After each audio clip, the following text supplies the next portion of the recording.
34 साल से चल रहे हमारे एजुकेशन सिस्टम में मोदी सरकार ने एक बहुत बड़ा बदलाव किया है जिसे कहा गया है NEP, न्यू एजुकेशनल पॉलिसी। आपकी जानकारी के लिए बताऊं तो ये NEP 2020 हमारे देश में बस तीसरी एजुकेशन पॉलिसी है। इससे पहले इंडिया की एजुकेशन पॉलिसी में जो चेंजेस आए थे वो लाए गए थे 1968 में और फिर 1986 में। अभी वाले जो ये बदलाव हैं ये सिर्फ स्कूल या कॉलेज में पढ़ने वाले बच्चों के करिकुलम में ही नहीं बल्कि मिनिस्ट्री के नाम तक बदल गए हैं। मानव संसाधन मंत्रालय यानी कि HRD डिपार्टमेंट का नाम बदलकर शिक्षा मंत्रालय यानी एजुकेशन मिनिस्ट्री कर दिया गया है। तो आज की वीडियो में कवर करूंगी सभी मेजर अपडेट्स, जैसे कि सेशन कब शुरू होंगे, अभी तक का चल रहा 10+2 फॉर्मेट बदल के अब क्या हो गया है, बच्चों के रिपोर्ट कार्ड का फॉर्मेट बिल्कुल पलट हो गया तो नया फॉर्मेट क्या होगा, स्टूडेंट्स की पोस्ट ग्रेजुएशन अब कैसे होगी, साथ ही टीचर्स और फैकल्टी स्टाफ के लिए क्या अपडेट्स हैं। तो बने रहे मेरे साथ वीडियो के एंड तक। न्यू एजुकेशन पॉलिसी 2020 के बारे में बात करने से पहले बताती हूँ कि क्यों जरूरत पड़ी है हमें इस बदलाव की। इस बात से तो आप सब एग्री करेंगे कि कुछ कंप्लेंट्स हमें रही हैं अपने एजुकेशन सिस्टम से। ऑफ कोर्स वो डिपेंड करती हैं कि आप कितने विंटेज हैं या फिर कौन सी जनरेशन से हैं, पर कुछ शिकायतें हम सबकी कॉमन हैं, जैसे कि our current education system does not help us getting jobs. ये मैं बात कर रही हूँ अनएम्प्लॉयड एजुकेटेड यूथ की। अभी आगे वीडियो में आपको बताऊंगी कैसे इस चैलेंज को इस न्यू एजुकेशन पॉलिसी से सॉल्व करने की कोशिश की जा रही है। दूसरी दिक्कत है कि हमारा जो अभी का सिस्टम है it's too much exam centric. तभी हमारे देश को खेत खलियान के देश के साथ साथ इम्तिहान का देश कहा जाता है। रट्टा मारने पर जोर ज्यादा है और प्रैक्टिकल नॉलेज की कहीं बात ही नहीं आती। इसके अलावा currently in our system there is too much commercialisation as well as corruption. Adding to all of this, कुछ कंफ्यूजन हमारे सिस्टम में इस तरह की भी है कि हायर एजुकेशन के लिए अभी कोई सिंगल रेगुलेटर नहीं है। कुछ रूल्स UGC बनाता है, कुछ AICTE के अंडर आते हैं, तो एक स्टैंड पर डिसीजन लेना मुश्किल हो जाता है, जैसे अभी कोविड के टाइम पर हमारे स्टूडेंट्स ने एक्सपीरियंस किया है। तो अब जरूरत है कि एक रेगुलेटर हो, बढ़िया फैसला दे और यूनिफॉर्मिटी आए हमारे सिस्टम में। दोस्तों, अगर आपको वीडियो अच्छी लगे तो आधा काम मत करना, सब्सक्राइब करने के साथ साथ बेल आइकन भी प्लीज जरूर दबाना। दोस्तों, आप ये मान लो कि जिस तरह से पढ़ाई हमने की है या फिर अभी तक कराई जा रही है, अब वाला नया सिस्टम उससे बिल्कुल अलग है। तो सबसे पहले आप जान लो कि अब 10+2 वाला फॉर्मेट, जिसमें 10 तक हम सभी सब्जेक्ट्स पढ़ते थे और 11th क्लास में हमें अपनी स्ट्रीम चूज करनी होती थी, साइंस या आर्ट्स, इसे बदल कर अब कर दिया है 5+3+3+4। अब आप इसमें कंफ्यूज मत होना कि 10+2 तो बनता है 12, पर 5+3+3+4 बन गया 15। तो क्या अब ज्यादा साल पढ़ाई करनी होगी? ऐसा नहीं है। हमारे पहले वाले सिस्टम में प्री स्कूल को कंसिडर नहीं किया जाता था, लेकिन अब नर्सरी, LKG, UKG को इस न्यू सिस्टम में इंक्लूड किया गया है।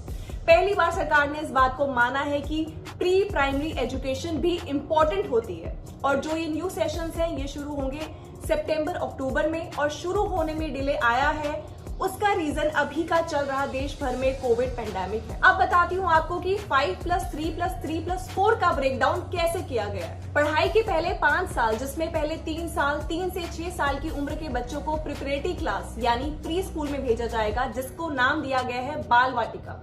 इस एज के बच्चों को एक्टिविटी ओरिएंटेड तरीके से पढ़ाया जाएगा और बाकी के 2 साल 6 से 8 की उम्र में होगी क्लास 1 एंड क्लास 2। इसके साथ ही ECCE यानी कि early childhood care and education system launch किया गया है, जिसके तहत सिर्फ क्वालिफाइड टीचर्स ही 5 साल से छोटे बच्चों को पढ़ाएंगे। एम ये है कि जो भी पढ़ाई करवाई जाए वो मदर टंग या रीजनल लैंग्वेज में ही हो। अब अगले 3 साल यानी 8 से 11 साल की उम्र तक बच्चे तीसरी से 5वीं तक की पढ़ाई करेंगे। इससे पहले 8 साल 5+3 में बच्चा अपनी बेसिक लिटरेसी और न्यूमरेसी अचीव कर ले, यही मोटिव है। पढ़ाई को जितना हो सके इंटरेक्टिव बनाने की कोशिश की जाएगी और किताबें उनकी मातृभाषा में होंगी। तीसरा सेगमेंट, अब इसमें कवर होंगी क्लास 6 टू क्लास 8 यानी मिडिल स्कूल। नए कोर्स के अकॉर्डिंग बच्चों को 6th क्लास से ही वोकेशनल ट्रेनिंग की अपॉर्चुनिटी दी जाएंगी, ताकि बच्चों में अर्ली एज में ही इंटरेस्ट के अकॉर्डिंग स्किल्स डेवलप हो सके। अच्छी बात यह है कि इन वोकेशनल कोर्सेज में प्रैक्टिकल नॉलेज पे खास ध्यान दिया जाएगा, जैसे कि इन कोर्सेज में ट्रेनिंग्स एंड इंटर्नशिप्स होंगी, जहां वो कारपेंटरी, प्लम्बिंग या फिर लॉन्ड्री का काम ऑन साइट जाकर सीखेंगे। साथ ही रफ्तार के चलते समय को देखें तो 21st सेंचुरी में कोडिंग सीखने और करने की बहुत इंपॉर्टेंस है, तो 6th क्लास से ही बच्चों को कोडिंग सिखाई जाएगी और पढ़ाई को प्रोजेक्ट बेस्ड मॉड्यूल्स के फॉर्म में डेवलप किया जाएगा। अब बारी आती है स्कूलिंग के लास्ट लेग की, 9th to 12th क्लास। मेरे हिसाब से सबसे बड़ा बदलाव जो आया है यही आया है, क्योंकि एक सवाल जो 10th में ही हर बच्चा सोचने लग जाता है वो ये है कि आर्ट्स लेना है या मेडिकल नॉन मेडिकल लेना है। अब ये खत्म हो जाएगा, क्योंकि ये जो स्ट्रीम्स थी उनको खत्म कर दिया गया है। हालांकि मेजर एंड माइनर सब्जेक्ट्स का अभी भी प्रोविजन है, तो स्टूडेंट्स अब अलग अलग स्ट्रीम्स के सब्जेक्ट्स ले सकते हैं और इन सब्जेक्ट्स को गहराई में पढ़ाया जाएगा। आप इसे ऐसे भी कह सकते हैं कि अब मल्टी स्ट्रीम पढ़ाई होगी। जस्ट फॉर एग्जाम्पल, केमिस्ट्री पढ़ने वाला बच्चा म्यूजिक भी पढ़ पाएगा और ये सब्जेक्ट म्यूजिक एक्स्ट्रा सब्जेक्ट नहीं बल्कि मेन स्ट्रीम ही कंसिडर किया जाएगा। तो मोटिव है कि बच्चों को एजुकेशन की एक फ्लेक्सिबल अप्रोच प्रोवाइड करवाई जाए। एक चीज आपको और बता दूं कि इस न्यू पॉलिसी के तहत सभी क्लासेस का कोर्स रिवाइज किया जाएगा और वो पूरे देश में अब एक जैसा होगा। अब बात करते हैं ग्रेजुएशन एंड पोस्ट ग्रेजुएशन की। ये तो मैंने आपको बता दिया कि अब से आर्ट्स और साइंस के बीच के हार्ड सेपरेशन को खत्म कर दिया गया है और कॉलेज एडमिशन का एक कॉमन एग्जाम होगा एनटीए। ग्रेजुएशन में अब स्टूडेंट्स को flexible exit and entry provide करवाई जाएगी, जिसमें अगर स्टूडेंट कॉलेज से 1 साल में एग्जिट करता है तो उसको सर्टिफिकेट दिया जाएगा, 2 साल में करता है तो डिप्लोमा दिया जाएगा, 3 या 4 साल में एग्जिट करता है तो उसको डिग्री दी जाएगी।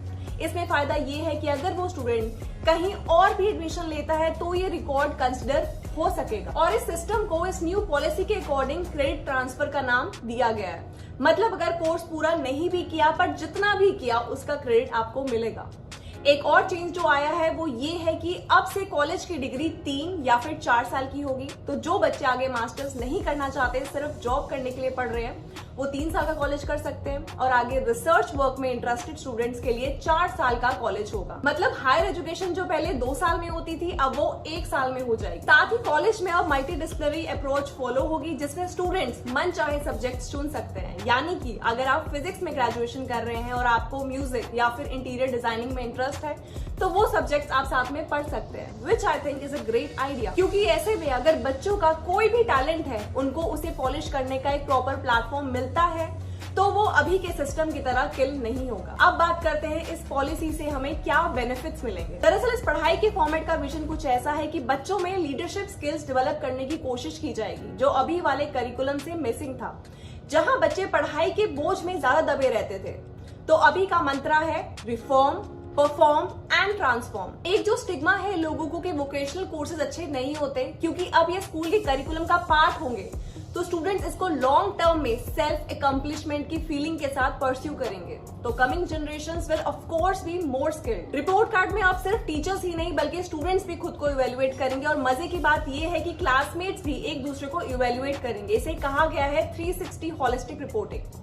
साथ ही बच्चों के रिपोर्ट कार्ड में अब क्योंकि लाइफ स्किल्स को भी जोड़ा जाएगा, जिससे कि अब बच्चा स्कूल से जब पास आउट होगा तो उसके पास कम से कम एक लाइफ स्किल्स या कह लीजिए वोकेशनल स्किल होंगी। प्राइवेट कॉलेजेस की आजकल के टाइम में फीस कितनी आसमान को छू रही है हम सब जानते हैं, तो न्यू पॉलिसी के तहत उनके लिए भी फी कैप का प्रोविजन किया गया है। सबसे अच्छी बात यह है कि अब जो लोग नकल से पास होते थे शायद उनकी दुकान बंद हो जाएंगी। जो स्टूडेंट्स एक्चुअल में टैलेंटेड है बस उनके लिए जगह होगी। अब बात करते हैं कि क्या कंट्रोवर्सीज है इस न्यू पॉलिसी की। सबसे बड़ा कंफ्यूजन ये है कि अभी तक ये क्लियर नहीं किया गया कि स्कूल्स का मीडियम क्या होगा। जैसे अभी हिंदी या इंग्लिश मीडियम स्कूल्स में होते हैं, क्योंकि पॉलिसी के अकॉर्डिंग प्रिपरेटरी स्टेज तक रीजनल लैंग्वेज या मदर टंग में ही पढ़ाया जाएगा।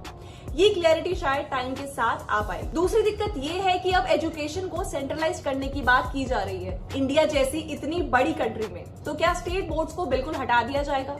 क्या ये सही होगा कि सिर्फ एक ही बॉडी पूरे देश के एजुकेशन सिस्टम को चलाए और बताए क्या सही है क्या गलत है? और सबसे बड़ा सवाल, पॉलिसी लाना और उस पर बातचीत करना आसान है, पर उसको इंडिया जैसी हाईली पॉपुलेटेड कंट्री में इम्प्लीमेंट और एग्जीक्यूट करना आसान नहीं है। जहां ऑनलाइन स्टडी तो दूर, स्कूल्स में प्रॉपर टॉयलेट फैसिलिटीज भी अभी तक प्रोवाइड नहीं हो पाई हैं। तो ऑल इन ऑल इस पॉलिसी में बहुत सी अच्छी चीजें हैं, पर मेरे हिसाब से इम्प्लीमेंट करने से पहले कोई पायलट प्रोजेक्ट कुछ स्टेट्स में रन किया जाना चाहिए था। नहीं किया गया। कोई रिसर्च नहीं है, कोई डिबेट और डिस्कशन नहीं हुआ। दोस्तों अभी तो बस पॉलिसी पास हुई है, अभी तो बहुत चैलेंजेस आएंगे रास्ते में, सरकार के, इंस्टीट्यूशंस के एंड मोस्ट इंपॉर्टेंटली स्टूडेंट्स के। तो लेट्स जस्ट होप कि इसमें सबकी बेटरमेंट हो। आपके क्या विचार है इस पॉलिसी को लेकर, वो भी प्लीज मेरे साथ कमेंट करके जरूर शेयर करना। उम्मीद करती हूँ आपको मेरी वीडियो अच्छी लगी।